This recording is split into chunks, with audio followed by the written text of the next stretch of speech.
रखिए अपने।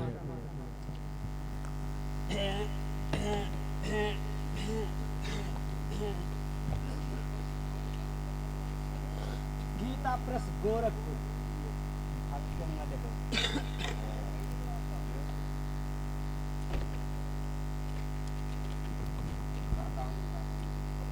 ये बढ़िया भैया अब देखो ये ऊपर ना उठाए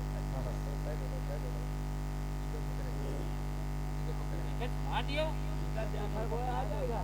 ये मैगम पढ़ तो मैगम पढ़ो। आओ पढ़ो। आओ इधर आ जाओ, खड़े हो जाओ, बीच में निकल जाओ। कोई नहीं, वो नहीं, तुम पढ़ो यार।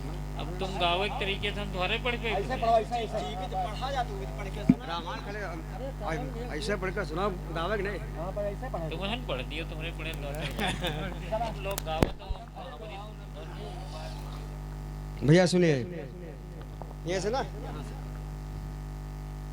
ठीक ठीक ठीक ठीक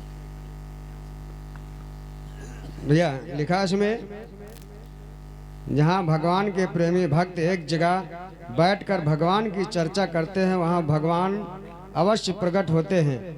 यहाँ हम तीन अत्यंत प्राचीन अलाचारों का परिचय देंगे, जो ज्ञान और भक्ति की संजीव मूर्ति थे। इनके बनाए हुए लगभग 300 भजन मिलते हैं, जिन्हें लोग ऋषवेद सार मानते हैं। इनमें पहले का नाम सरयोगी अथवा पयोगी आलवार था।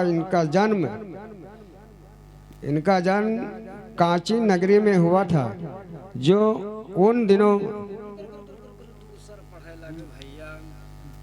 तो खोल के तो बहन थे भैया यार पढ़ना पलट गवार है, यहां से पढ़िए। वहाँ हम कहते हम कहा यहां से पढ़िए। ठीक ठीक। दक्षिण में तिरुमंडप से नामक एक प्रसिद्ध तीर्थ है। वहाँ कई महर्षियों ने तपस्या की है।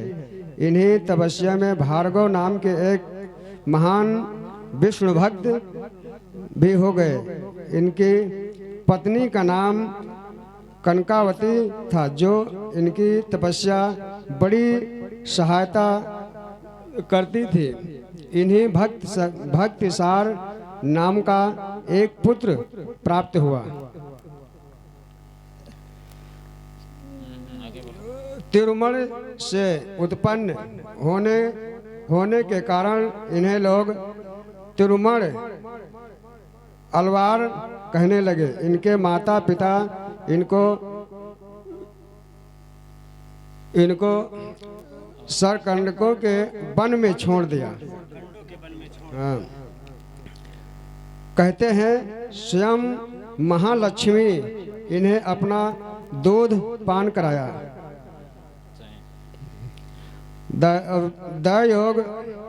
दयोग तिरुवाहन नाम का व्याध और उनकी पत्नी पंकजवली दोनों उस स्थान में सरकंडे काटने के लिए उधर आ निकले। उनकी दृष्टि उस बालक पर पड़ी और उन्होंने उसे भगवान की देन समझकर उठा लिया और अपने घर ले आए। उनके कोई संतान नहीं थी, इसलिए उन्होंने उस बालक को अपने ही बालक के रूप में पाला पोसा और उसका नाम भक्तिसार रखा।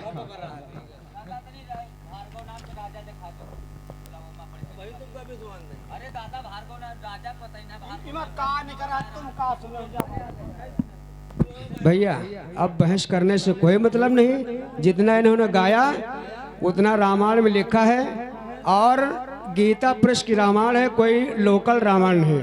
ठीक है, इसलिए फर्स्ट नंबर पर हरनाथ है, सेकंड नंबर पर भैया रंजीत है। हमको दुश्मनी किसी से नहीं है।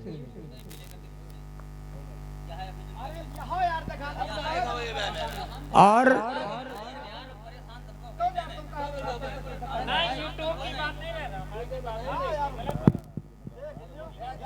यार जब हम रामायण दिखा दिया है, अभी का बंद कर दो। चीज मतलब ये गई वो चीज मन निकला कि नहीं निकला। भाई हमने कहा था वो लड़के को वन में छोड़ा गया, लक्ष्मी जी आज दूध मिले इनका, फिर हम पूछ रहे हैं कि स्त्री पुरुष है का बालक को उठा लेगी, यह तो पूछ रहे हैं वो कौन है। अब इस रामायण के अनुसार से हरनाथ फर्स्ट नंबर पर, रंजीत सेकंड नंबर और कोई रामायण नहीं दिख रहा है। अरे तो भैया गाना पूरा करो यार, वहाँ जो गाना बताए गाना सोहर गीत है भैया। हाँ सोहर गाते हेलो हेलो हेलो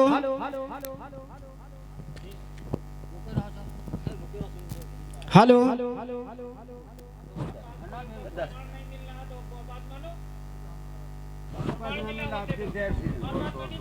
हाँ सोहरे सोहरे बोले भक्त और भगवान की आज के आनंद की।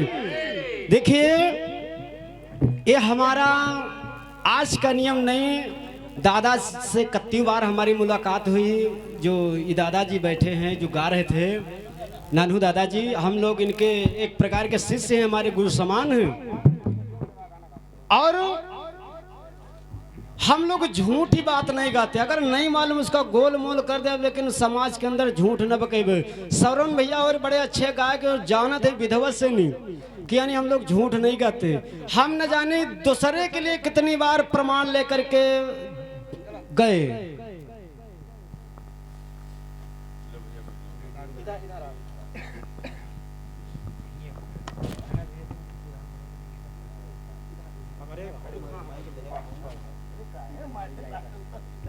बोल सरस्वती मैया की।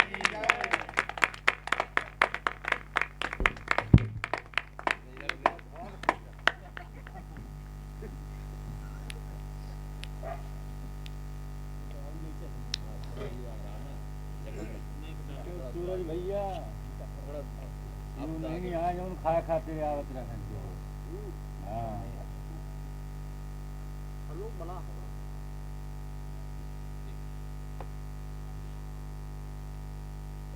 चला दे हवा देखो लागत हेलो बोले भक्त और भगवान की आज के आनंद की। तो आइए ज्यादा कुछ ना कहते हुए, हाँ सोहर गई वे, खाली सोहर गई वे, कुछ ना हुई कुछ ना हुई।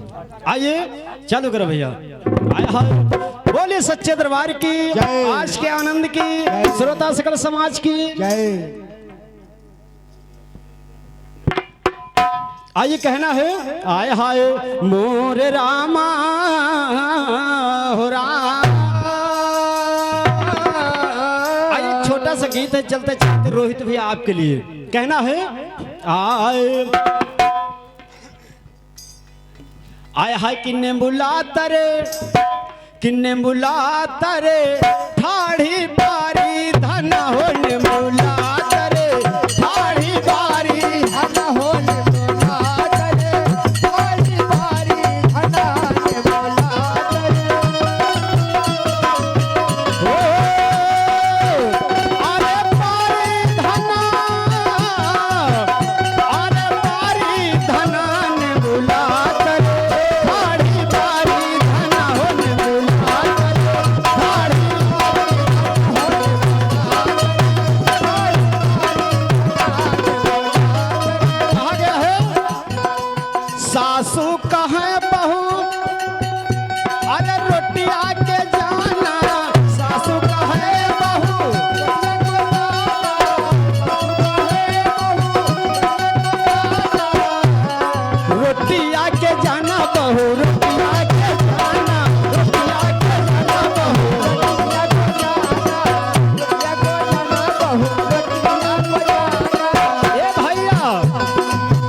रोटिया के जाना बनना भैया।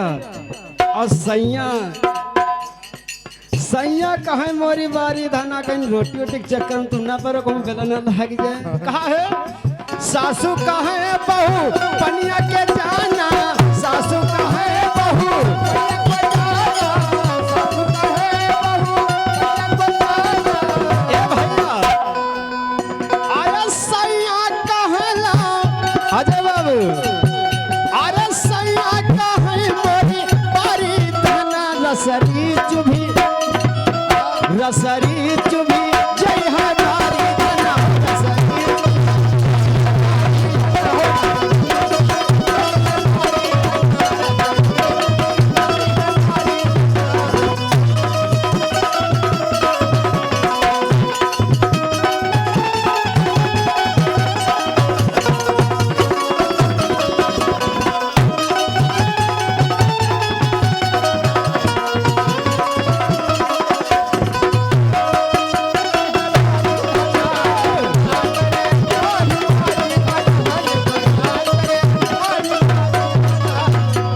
सासू कहे बहू पनिया, सासू कहे बहू लकड़ी ले आना, सासू कहे बहू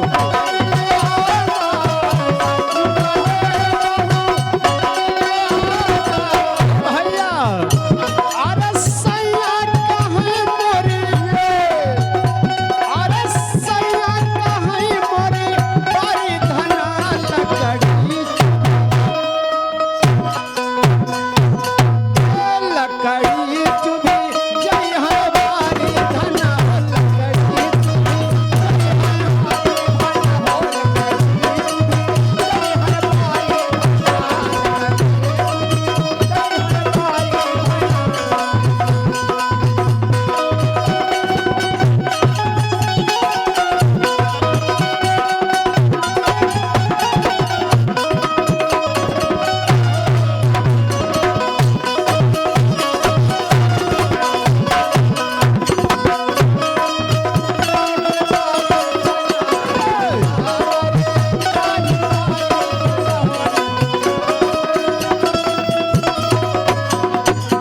बोले भक्त और भगवान किया। एक सोहर गीत है छोटा सा, उसके बाद पार्टी का विराम होगा।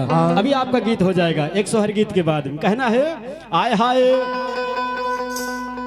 और कहा गया है आए मोरे राम आए कहा गया है कि सुमिरो मैं गावारी गणेश हो अरे विधि का ए मैया शारद ए मैया शारद वो तुम सहाय सोहार हम गाइब हो मैया शारद वो तुम सहाय सोहार हम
झोली से ए बाबा झोली से निकाल एक देवता मुंदरिया पहिना मई हो ए बाबा झोली से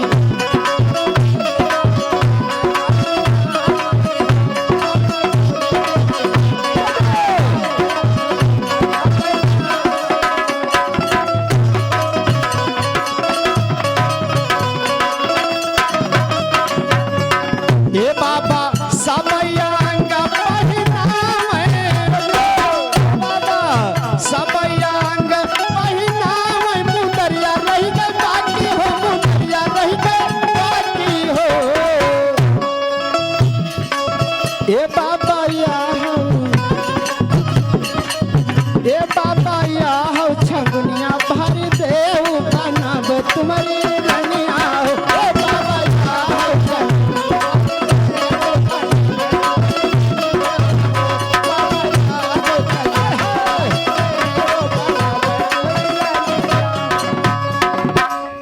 हो मोर रामा अरे मोर रामा बेच डर झोली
लगा है, यानी इस चैनल के माध्यम से जो आज के रात का एक कार्यक्रम हुआ, ये आप लोग देख सकते हैं। इस चैनल का नाम जो स्टूडियो लगा यानी यादव रोहित, यानी इस यादव रोहित चैनल, इस चैनल को आप लोग भाई सब्सक्राइब करें, लाइक करें। और जब हमारे लोगों के नए नए गाने आते हैं और या लाइव कार्यक्रम चलता तो आपके मोबाइल पर बिल्कुल तुरंत यानी पहुंचेगा। तो इसीलिए, और देखिए हमारे भाई यादव रोहित स्टूडियो यानी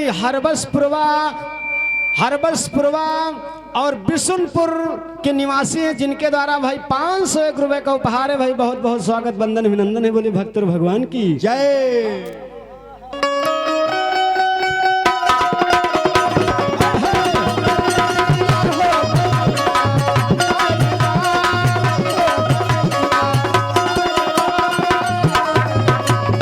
अरे मोरे पापन कौनी मुसीबती,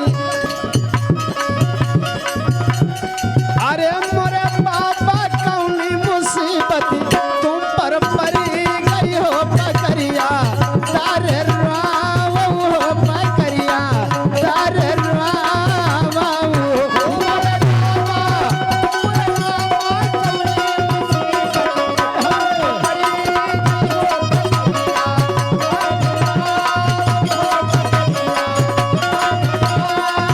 मोरे रामा, मोरे भैया, मोरे रामा घूमे न देश, और विदेशवा अरे कोई ना छाली पावा हो, कोई ना छाली पावा हो।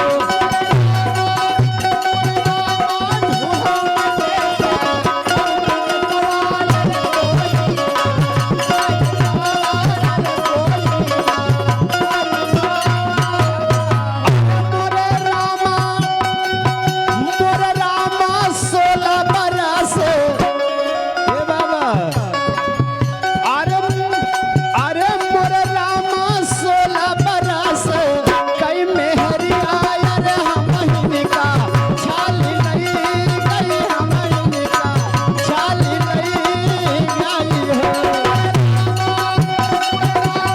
16 बरस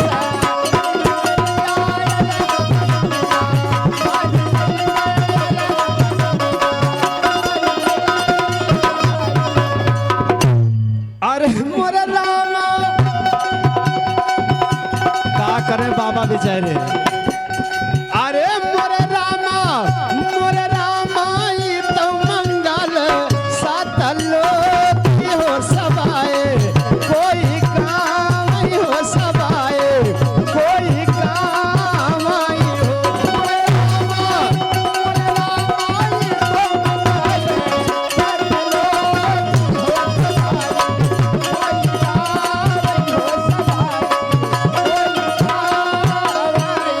मोरे रामा, अरे मोरे रामा नन्हु दास गुण गावई, अरे गाई के सुनावई हो, तो गाई के सुनावई हो।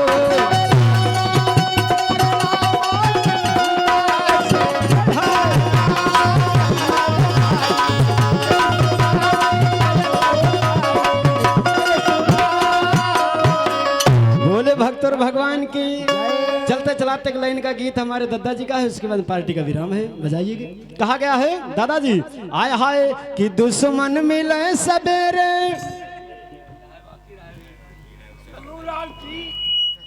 कहा है कि दुश्मन मिले सवेरे, मगर मतलबी यार ना मिले। दुश्मन मिले सवेरे,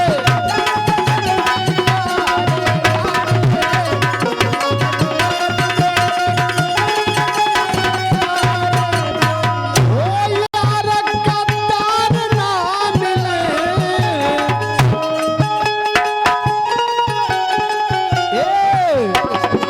कि दुश्मन मिले, कि दुश्मन मिले सवेरे,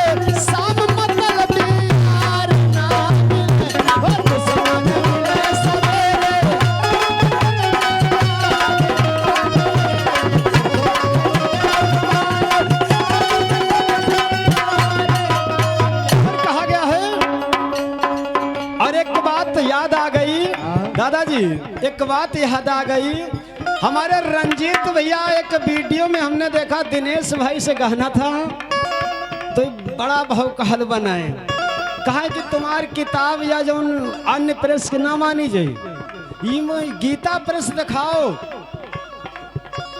तुम्हारे किताब बताओ नोंडर। रंजीत भैया तुलसी जगमा आए के बदला कहूँ न जाए, हम आपको कुछ कहा नहीं ना कुछ टाइट या खाली गीता प्रेस तुमको प्रसंग दिया था।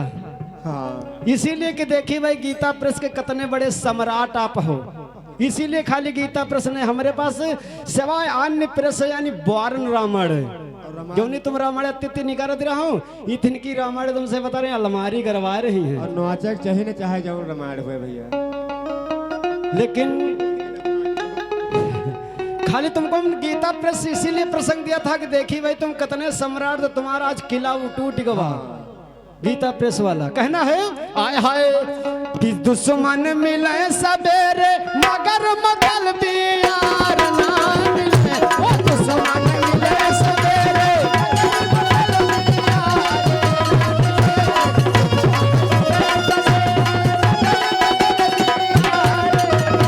कहा गया दुश्मन मिले सवेरे मगर मतलबी यार ना हो, दोस्त यानी हो तो मतलबी ना हो।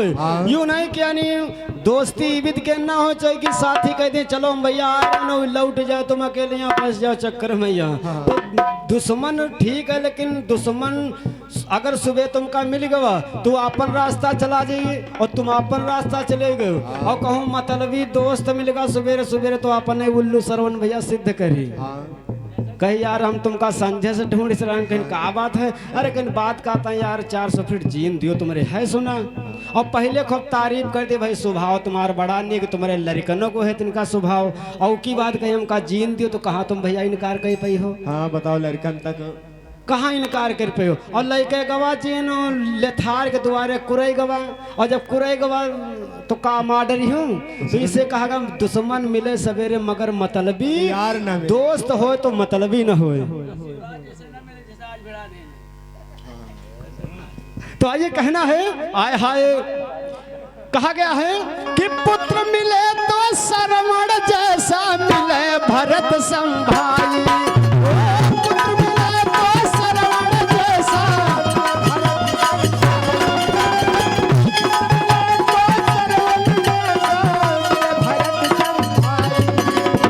और पुत्र अगर हो तो श्रवण कुमार जैसा, पुत्र हो तो श्रवण कुमार जैसा हो कि अपने माता पिता को कांवर में बिठा करके यात्रा करवाया, और मिले भरत संभाई, अगर भाई हो तो भरत जैसा हो लेकिन फिर राम बनना पड़ेगा। पुत्र मिले तो श्रवण जैसा मिले भरत संभाई,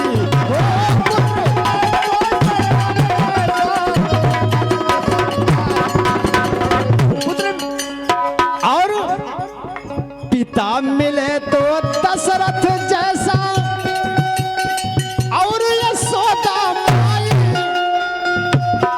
पांचों पंडा मिले, पांचों पंडा मिले, कौनो सा परिवार ना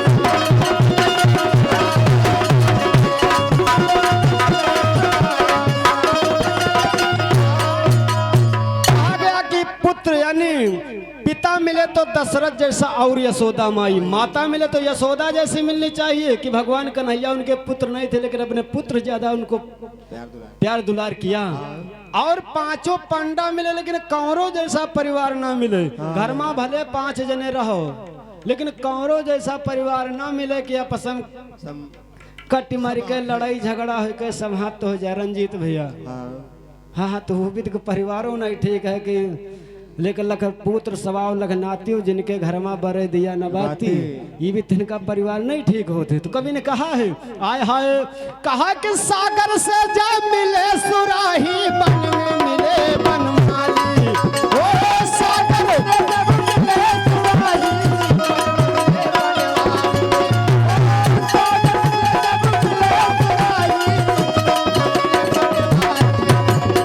और दादाजी ससुररिया में साला मिले, सरहजिया वा साली,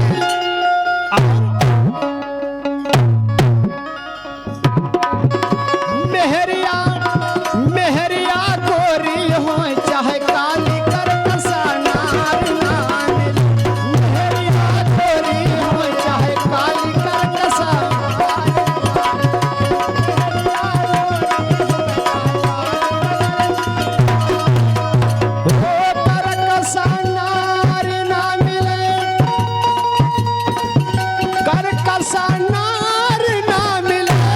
दुश्मन मिले सवेरे शाम, मतलबी यार ना मिले,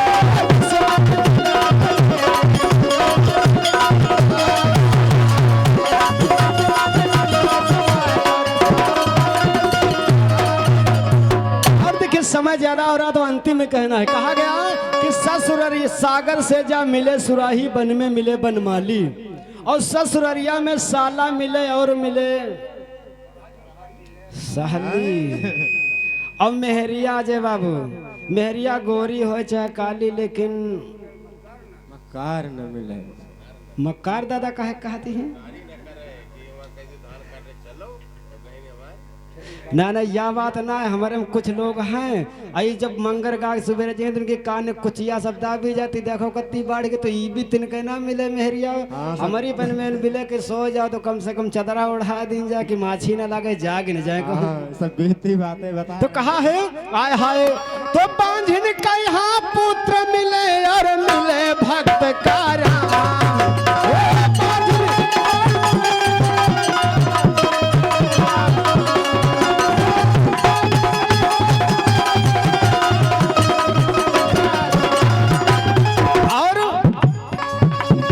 लालची यादव प्रेमिन के संग मिले गुरु से, और कि मूर्ख मिले हजारों, पढ़ा लिखा गद्दार ना मिले, मूर्ख मिले हजारों,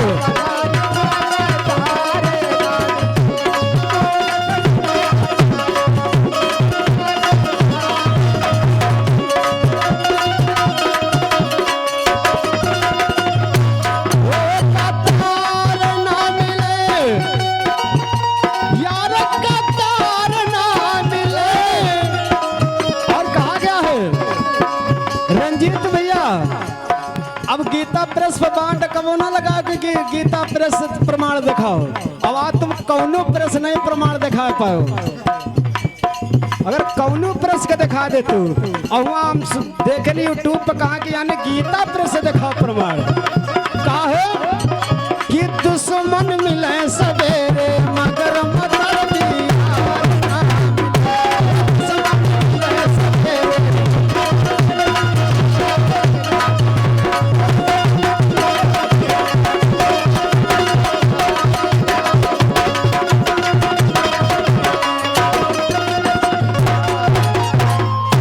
चलते चलते विदाई गीत है, फिर हमारी पार्टी का विराम हो जाएगा ना दादाजी।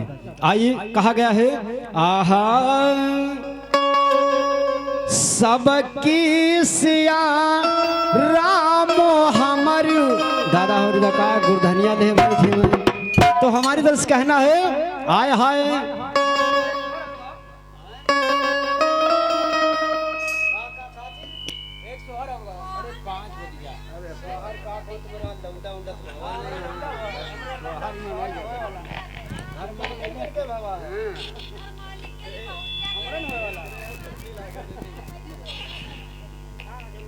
आइए तो कहीं एक छोटा सा स्वर गीत है, फिर पार्टी के विराम। अरे कोई मन रखा जा सकती है, इसलिए समाज हम लोगों को बुलाया है ना भैया। और समाज भगवान होता है, और हमारे तुम्हारे लिए रोज कार्यक्रम आज ही बदनपुरम कालीगंगागंज में है, लेकिन जो लोग करते उनके न जाने कब से सिस्टम बनाओ तब प्रोग्राम हो पाता ना भैया। तुम तो मानो नेता जानते हो। तो कहा गया है आय हाय आय, कहा गया मोरे राम आए मोरे रामा सुमिरो मैं गावा रे गणेश यार विधि का मनामो यार विधि का मनामो।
मोरे रामा घरवा के मारी पीटी रनिया हो तू सारे बानरवा रे तू सारे बानरवा हो।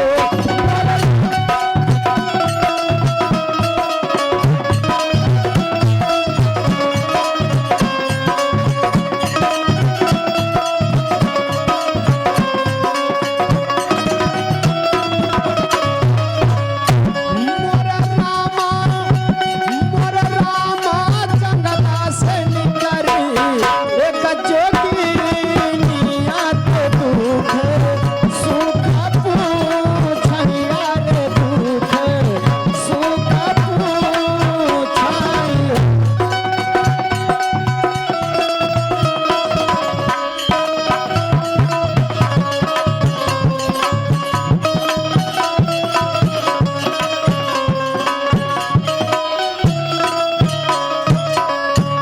और देखिए भाई हमारे घर मालिक भैया जी की यानी सिस्टर है यानी दीदी जी हैं, ये कहाँ वाली है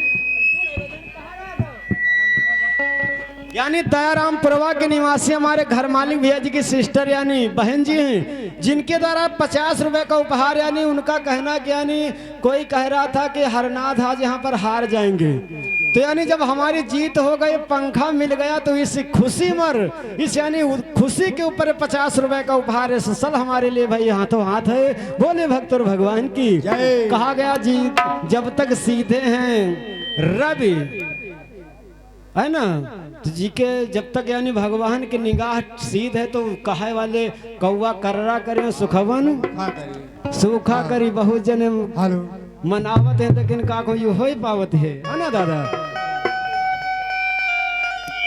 कहा गया है हाँ हाँ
हमारे हरिश्चंद यादव भैया जो आसमाबाद के निवासी हैं भैया जी के द्वारा 21 रुपए का उपहार है बोले सच्चे दरबार की।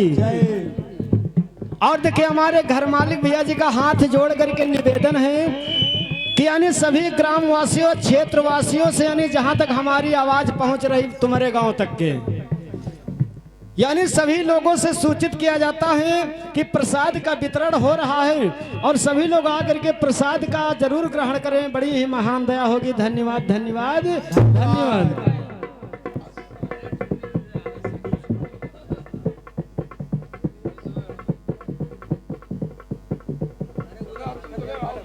कहा गया है बंद करिए बिल्कुल बिल्कुल लास्ट में आइए आय हाय। कहा गया मोरी बहिनी लौटी घर आए चली जाऊ हो ललना तोरे हुई है होरी लावा तोरे हुई है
अंतिम में कहना है, लास्ट में कहा गया है, फिर हमारे मंडल का विराम होगा। कहा गया है आय हाय कि भैया मोरे कर लियो राम जो हरिया हो गई चलन कर दरियाना। भैया मोरे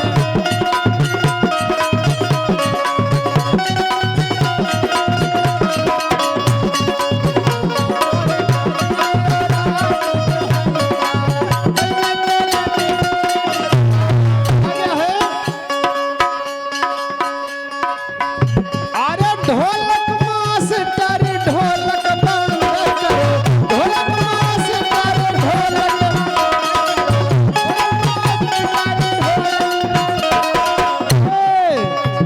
कि भैया मोर बंद करऊ हारमोनिया हो गई चलन के बेरिया।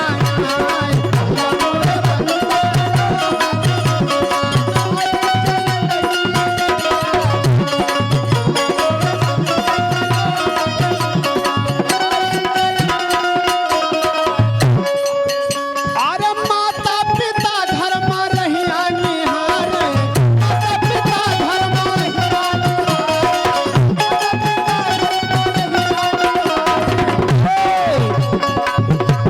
गिरनिया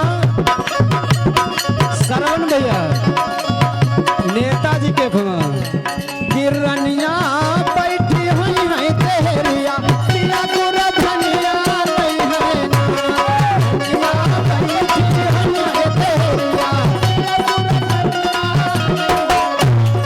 तिया गुर धनिया लई है ना हो तिया गुर धनिया लई है ना। भैया मोरे कालिया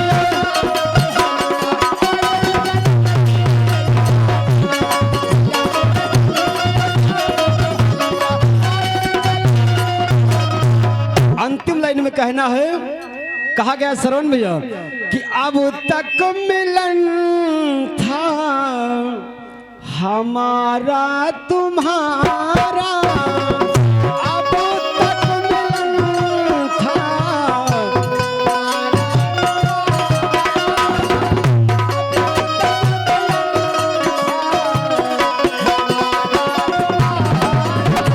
कहा गया है, यानी शाम से लेकर के सुबह हो गई, ये रात भरे का हम लोगों का एक मिलन था जो आज की रात हम लोग यहाँ पर बिताए, और सुबह होते न जाने हम कहाँ होंगे ना आप कहाँ होंगे।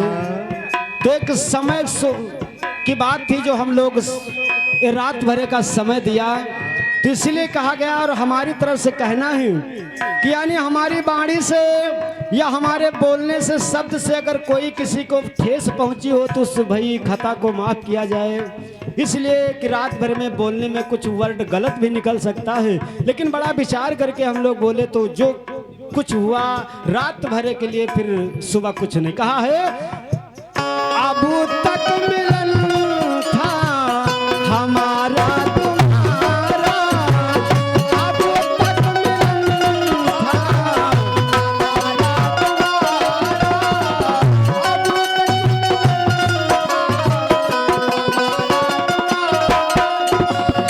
अब तक मिलन था हमारा तुम्हारा, अब तक मिलन था हमारा। ओ भैया रही जिंदगी तो मिलेंगे